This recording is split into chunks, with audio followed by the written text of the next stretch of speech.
Siyim, Ephesians Chapter 4. I call upon you, therefore, I, the prisoner of the Master, to walk worthily of the calling with which you were called, with all humanity and meekness, with patience, bearing with one another in love, being eager to guard the unity of the Spirit in the bond of peace, one body and one Spirit, as you also were called in one expectation of your calling, one Master, one belief, one immersion,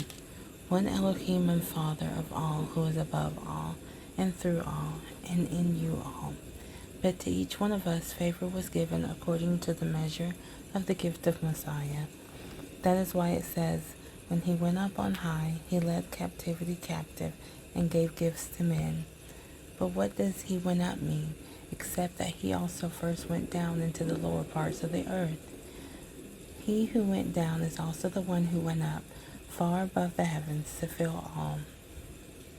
And he himself gave some as emissaries, and some as prophets, and some as evangelists, and some as shepherds and teachers, for the perfecting of the set-apart ones, to the work of service, to a building up of the body of the Messiah, until we all come to the unity of the belief and of the knowledge of the Son of Elohim, to a perfect man, to the measure of the stature of the completeness of Messiah, so that we should no longer be children, tossed and borne about by every wind of teaching, by the trickery of men and cleverness, unto the craftiness of leading astray. But maintaining the truth in love, we grow up in all respects into him who is the head, Messiah, from whom the entire body, joined and knit together by what every joint supplies, according to the working by which each part does its share, causes growth of the body for the building up of itself in love. So this I say and witness in the Master,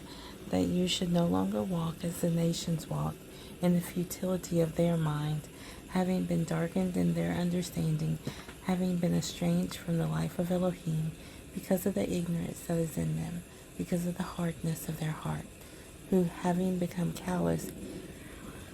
have given themselves up to indecency, to work all uncleanness with greediness. But you have not so learned Messiah. If indeed you have learned him and were taught by him, as truth is in Yeshua, that you put off, with regard to your former behavior, the old man being corrupted according to the desires of the deceit,